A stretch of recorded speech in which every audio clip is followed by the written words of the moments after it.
Greetings to everyone. Hope you all are fine with the families. In last topic we have discussed about the rectifier, its efficiency and ripple factors.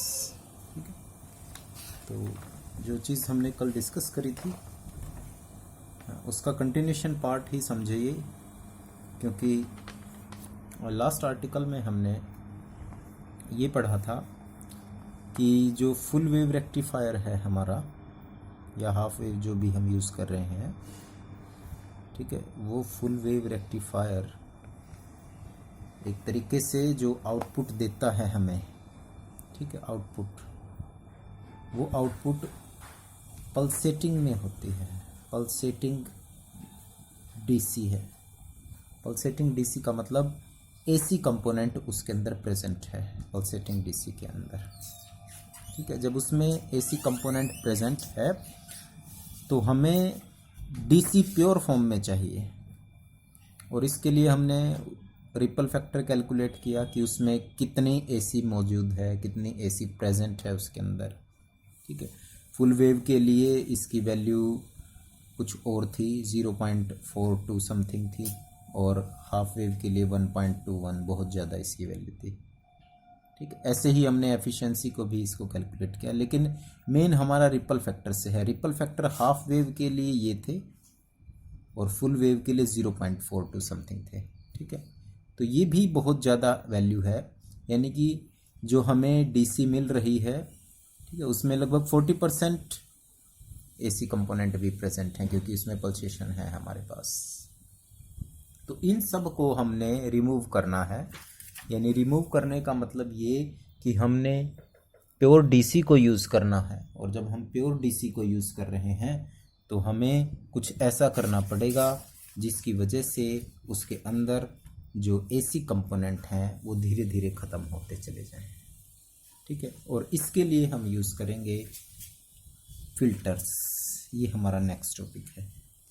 ये एक ऐसा topic है जो आपने 12th class के अंदर नहीं पढ़ा, लेकिन अभी तक जो भी आपने यहाँ स्टडी किया है पीएन जंक्शन के अंदर इलेक्ट्रॉनिक डिवाइस में, उसमें से काफ़ी कुछ चीज़ें आप 12th में पढ़ चुके हैं, लेकिन शायद फ़िल्टर आपने नहीं पढ़ा होगा। तो this is a new topic for you. So let us start our filter, ठीक है। फ़िल्टर वर्ड आप सभी जानते हैं। फ़िल्टर का मतलब है कि जो हम चाहते हैं वही चीज़ हमें मिले, जो नहीं चाहते वो चीज़ रिमूव हो जाए, फ़िल्टर हो जाए। जैसे हम चाय छानते हैं, फ़िल्टर करते हैं, तो उसमें से सिर्फ हमें चाय मिलती है, चाय पत्ती बाहर निकल जाती है। तो ऐसी बहुत सारी चीज़ें हैं जहाँ पर हम ऐसा डिवाइस यूज़ करेंगे जिसमें रिक्वायरमेंट की चीज़ें ही हमें मिले।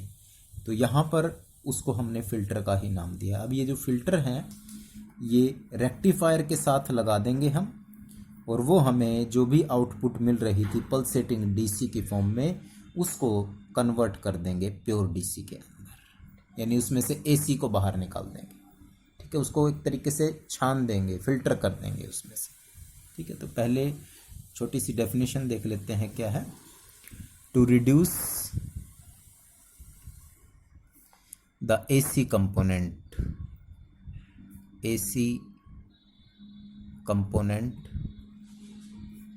in a rectifier,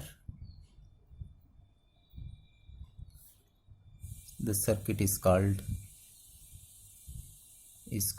filter। यानी ऐसा सर्किट जो एसी कंपोनेंट को रेक्टिफायर में से रिमूव कर दे, रिड्यूस कर दे, ठीक है। रिमूव तो नहीं कह सकते, क्योंकि 100% तो हमें बिल्कुल भी डीसी नहीं मिलती इस तरीके से भी, ठीक है, काफ़ी हद तक लेकिन हमें मिल जाती है। तो रिड्यूस कर देते हैं एसी कंपोनेंट को, उनको हम फिल्टर का नाम देते हैं। एक तरीके से आप ये भी कह सकते हैं, a filter circuit is used to reduce the ripple factor. Ripple factor आप पढ़ चुके हैं, ठीक है, ऑफ ए रेक्टिफायर, यानी कि रेक्टिफायर के रिपल फैक्टर को कम करने के लिए जो सर्किट हम यूज़ करते हैं that is known as filters. अब ये फिल्टर इंडक्टर्स भी हो सकते हैं, ठीक है, इट मे बी इंडक्टर और इट मे बी कैपेसिटर और कम्बिनेशन, ठीक है, ये कम्बिनेशन भी हो सकता है, इंडक्टर की फॉर्म में भी हो सकता है सिंपली, कैपेसिटर भी हो सकता है, या फिर ये कम्बिनेशन भी हो सकता है। अब हम देख लेते हैं कि वो कैसे और किस तरीके से यूज़ किए जा सकते हैं। इसका बेसिक प्रिंसिपल भी देख लेते हैं क्या है फिल्टर्स का, ठीक है। Principle, it is the basic principle is that the basic principle of their use in filter is based on the fact that these component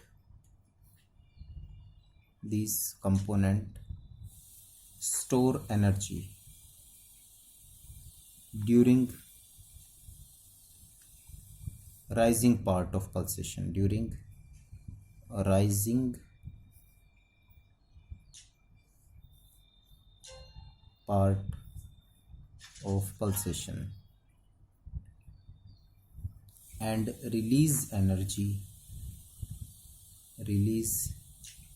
energy back to circuit during time fall of pulsation,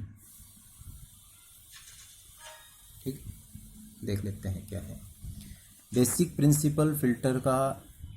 ये है कि जब current बढ़ रहा है तो ये energy को स्टोर कर लेते हैं, ठीक है, यानी कि वेव हमारी इस तरीके से चल रही है, तो जब ऊपर की तरफ जा रही है तो एनर्जी को स्टोर कर देते हैं during rising part of pulsation, energy store कर लेंगे ये, and release back this energy during the fall of pulsation, और जब ये नीचे की तरफ आएगा तो एनर्जी को रिलीज कर देंगे, ठीक है। ये हमारी इनपुट सिग्नल है, पॉजिटिव हाफ साइकिल या इनपुट जो भी है।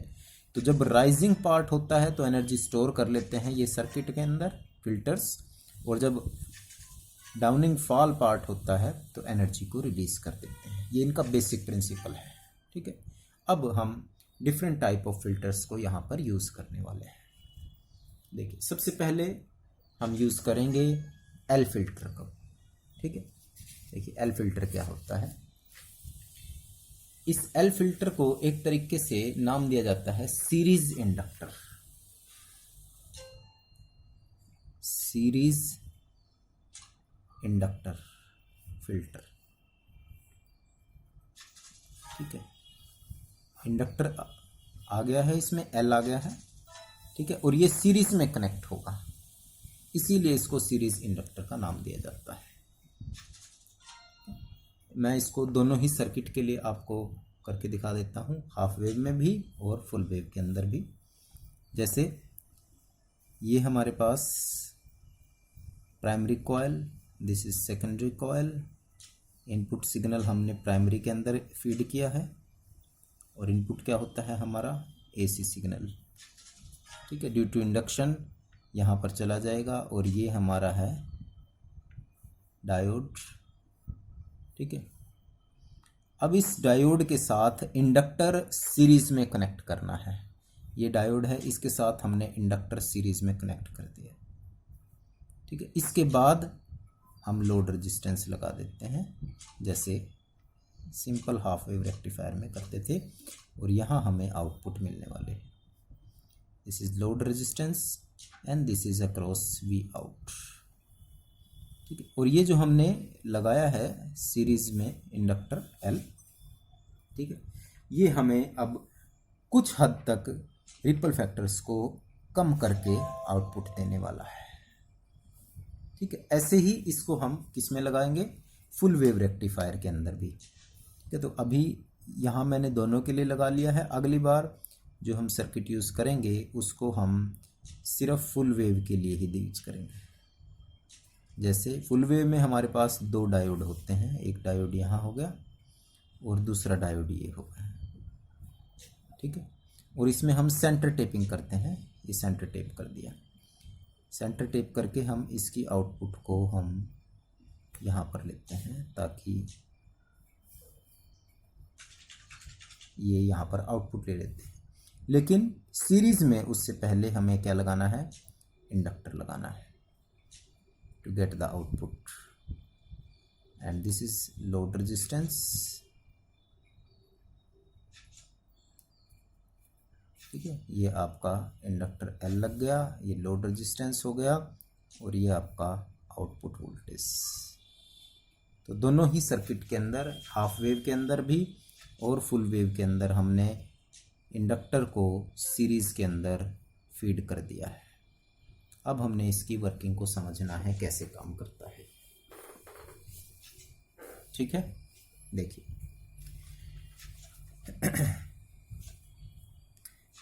यहाँ तक की वर्किंग आप बहुत अच्छे ढंग से समझ चुके हैं कि हाफ वेव रेक्टिफायर जब पॉजिटिव हाफ साइकिल आता है तो यहाँ पॉजिटिव हो गया, यहाँ नेगेटिव हो गया, डायोड ने काम करना शुरू कर दिया, उसमें से करंट फ्लो हो गया।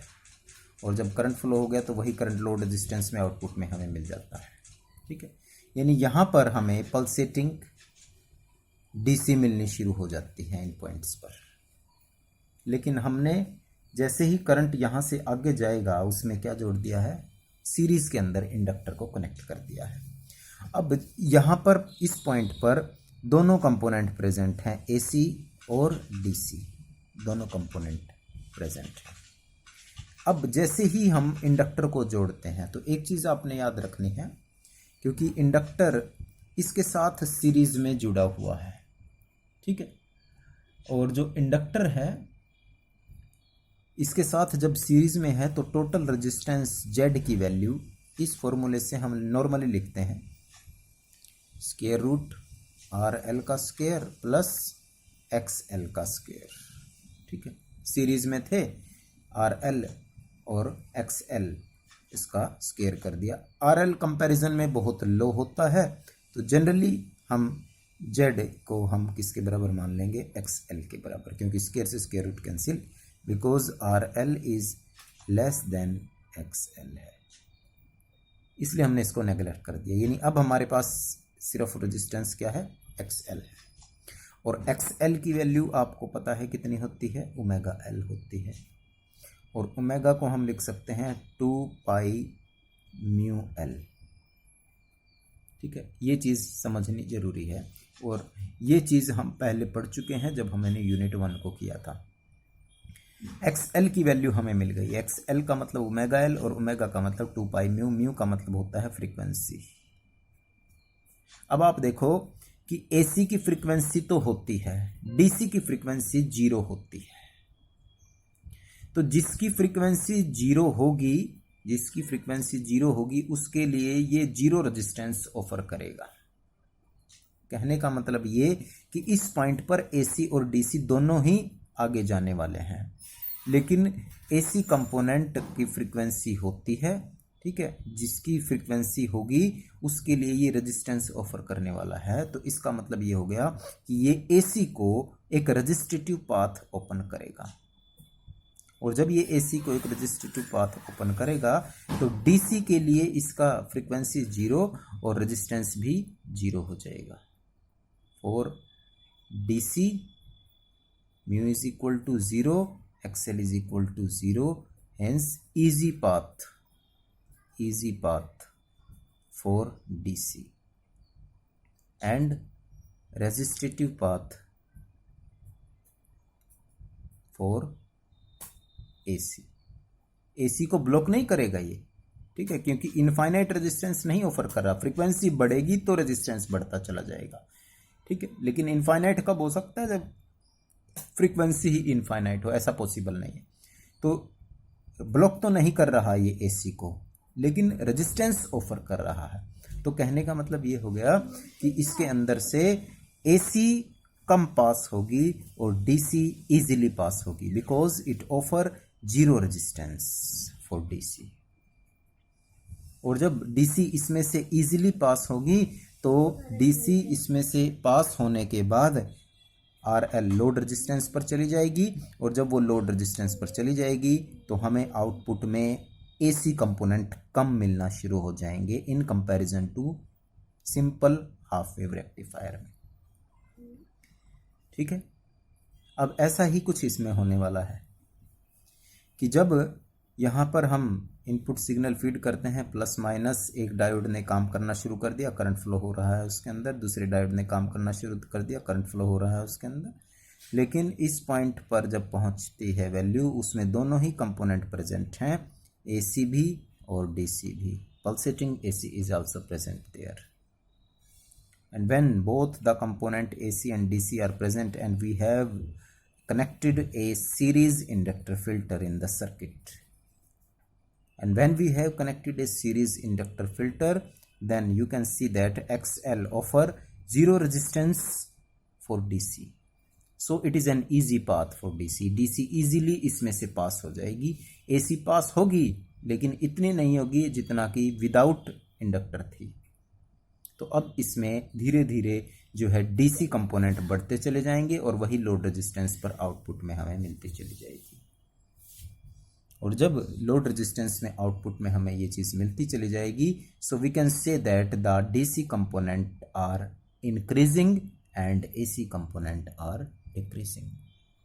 और जब इसके रिपल फैक्टर को कैलकुलेट किया गया तो इसकी value approximate gives out 2√3 1 upon में 1 + 2 omega L divided by R L का होल स्क्वायर।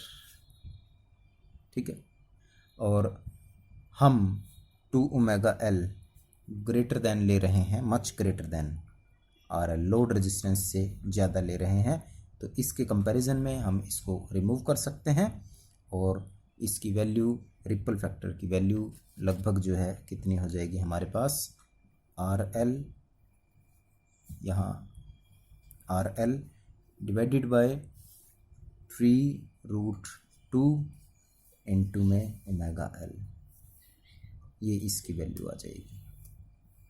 ठीक है, जब हम ओमेगा एल को मच ग्रेटर देन कितना लेकर चल रहे हैं, आर एल, इसका एलसीएम लेंगे आर एल, और आर एल ऊपर चला जाएगा, लगभग ये वैल्यू आ जाएगी। ठीक है, तो यहाँ आप देख सकते हैं कि जो रिपल फैक्टर है वो इस आर एल पर भी डिपेंड करता है। जब हम सीरीज़ को इंडक्टर में लगाएंगे, सीरीज़ इंडक्टर में लगाएंगे, तो ये हाई लोड की कंडीशन में ही काम कर सकता है। ठीक है, it is clear from the result that when are L is small, अब आप इस चीज़ को ध्यान से देखें, अगर आर एल को स्मॉल करते हैं, स्मॉल, तो रिपल फैक्टर भी क्या हो जाएंगे, स्मॉल हो जाएंगे। और यही तो हम चाहते हैं, रिपल फैक्टर क्या होने चाहिए, स्मॉल होने चाहिए। लेकिन अगर आर एल को बढ़ा देते हैं हम, लोड रेजिस्टेंस को बढ़ा देते हैं, तो रिपल फैक्टर्स भी क्या हो जाएंगे, बढ़ जाएंगे। Therefore we can say that the series inductor filter is suitable for low resistance या लो लोड रेजिस्टेंस डिवाइसेस। ठीक है, एक बार थोड़ा सा कंक्लूड करते हैं इस चीज़ को। एसी डीसी दिया, डीसी के लिए इजी पाथ, इजीली इसमें से आउटपुट में चली गई। ठीक है, एसी जाएगी लेकिन कम होती चली जाएगी। ऐसा ही इसके अंदर एसी और डीसी है, easy path for DC, so DC will be pass through this and output will get more DC in comparison to AC. और जब इसका रिपल फैक्टर कैलकुलेट किया तो उसकी वैल्यू ये आ रही है। अब यहाँ पर आर एल बढ़ाने से, लोड रेजिस्टेंस बढ़ाने से रिपल फैक्टर बढ़ रहा है, लेकिन आर एल घटाने से रिपल फैक्टर क्या होगा, कम हो जाएगा। ठीक है, आर एल है क्या चीज़, एक तरीके से आर एल का मतलब लोड रेजिस्टेंस। लोड रेजिस्टेंस, अगर लोड रेजिस्टेंस कम कर देते हैं, हमें कम चाहिए, कम करेंगे तो करंट बढ़ जाएगा सर्किट में। ठीक है, कम करेंगे तो सर्किट में करंट बढ़ जाता है। अगर लोड रेजिस्टेंस को कम करते हैं, रेजिस्टेंस कम होगा तो सर्किट में करंट बढ़ जाएगा। और इस वजह से इसका एक दूसरा नाम भी है कि जो सीरीज इंडक्टर फिल्टर हैं हमारे, 10 a series inductor filter is suitable only in case of high current requirement। इसीलिए जहां पर हमें ज़्यादा करंट की ज़रूरत है वहां पर हम इसको यूज़ कर सकते हैं। जहां पर हमें कम करंट की ज़रूरत है, कम करंट होगा तो लोड रेजिस्टेंस बढ़ाना पड़ेगा हमें, और लोड रेजिस्टेंस बढ़ते रिपल फैक्टर बढ़ जाएंगे। इसीलिए कम करंट वाली सिचुएशन में ये काम नहीं करने वाला है। It is suitable just only for high current requirement situations. ठीक है, तो ये थे हमारा सीरीज इंडक्टर फिल्टर। अब दूसरे फिल्टर की बात करते हैं। दूसरा है आपका शंट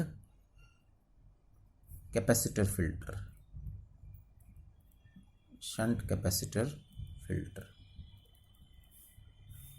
ठीक है, इसको मैं सिर्फ एक में ही जोड़ने वाला हूं, फुल वेव के लिए ही आपको दिखा देता हूं।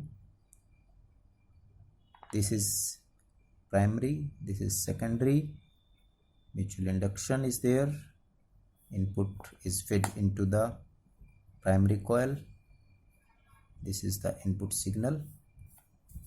ठीक है, और यहाँ पर हमने one diode, another is second diode।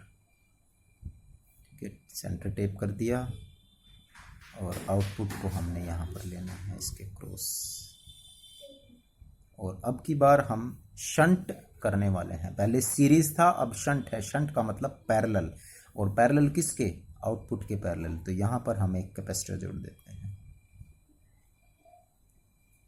Shunt capacitor.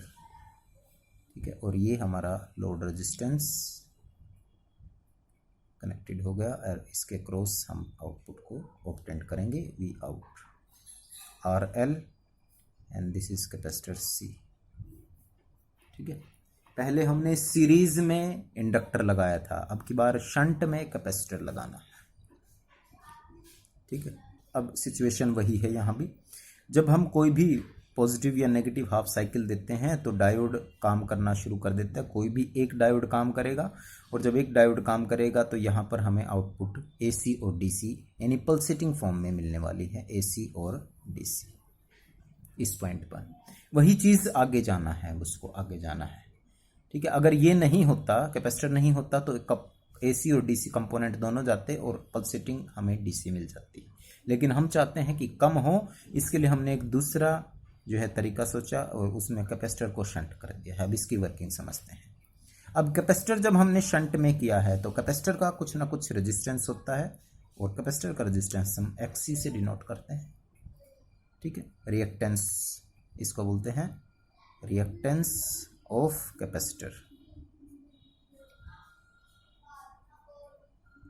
और इसकी वैल्यू 1/ωc होती है, और ωc का मतलब 1/2πμc। अब म्यू यहाँ पर रिप्रेजेंट कर रहा है फ्रीक्वेंसी को। DC के लिए म्यू की वैल्यू 0, तो XC कितना हो जाएगा? इनफाइनाइट हो जाएगा। अब यहाँ पर क्योंकि 1/0 का मतलब इनफाइनाइट हो गया, तो यानी DC इसमें से पास नहीं होने वाला है। ठीक है, it block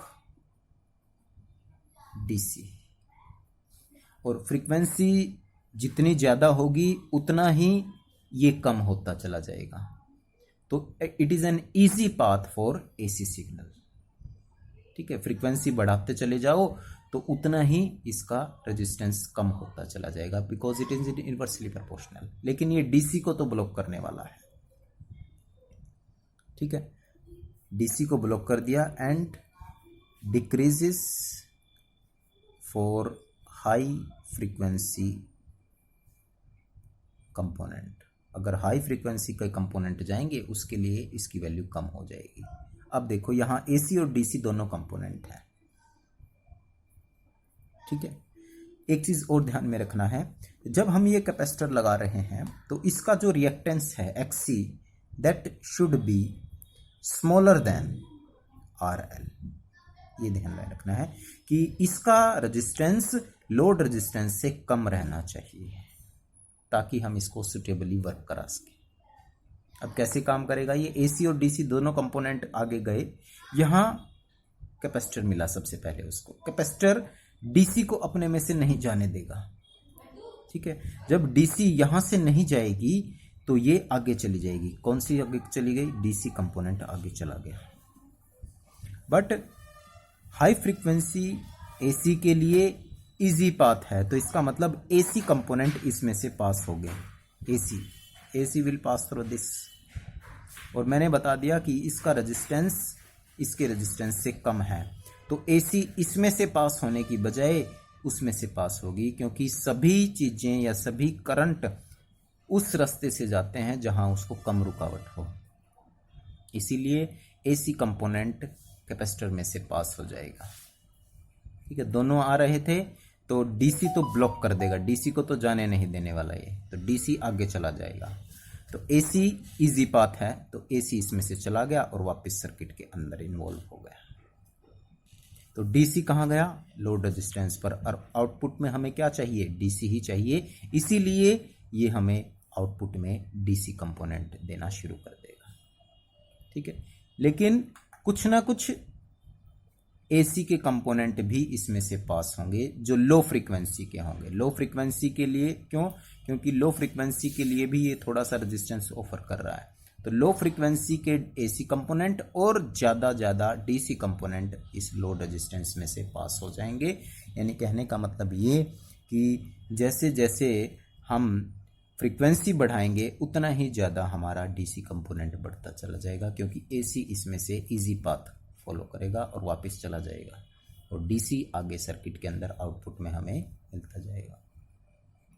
so we can say that shunt capacitor can also be used to get out the voltage output in the DC form। आप इसको वर्किंग को एक तरीके से दूसरे तरीके से ऐसे भी समझ सकते हैं कि इसके अंदर जो हमने यहाँ पर सिग्नल दिया था, लेट अस से हम एक आउटपुट सिग्नल बना लेते हैं। This is an output of rectifier.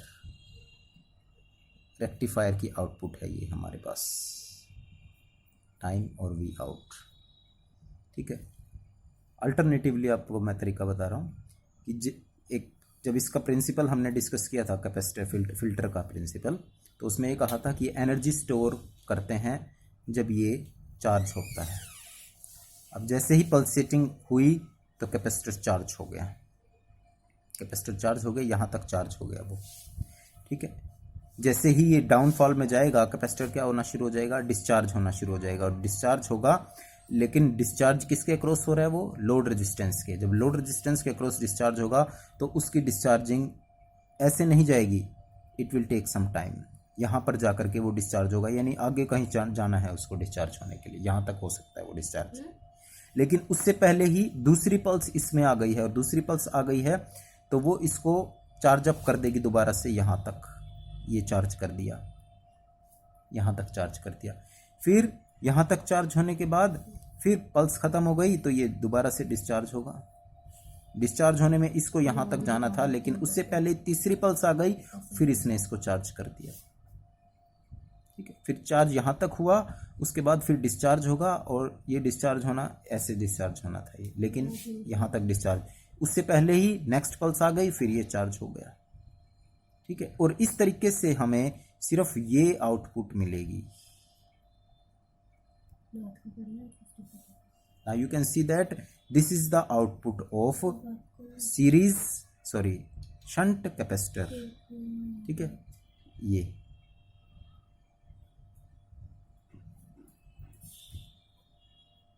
this is the output. Now you can see that in comparison to this rectifier output we have get less pulsating DC।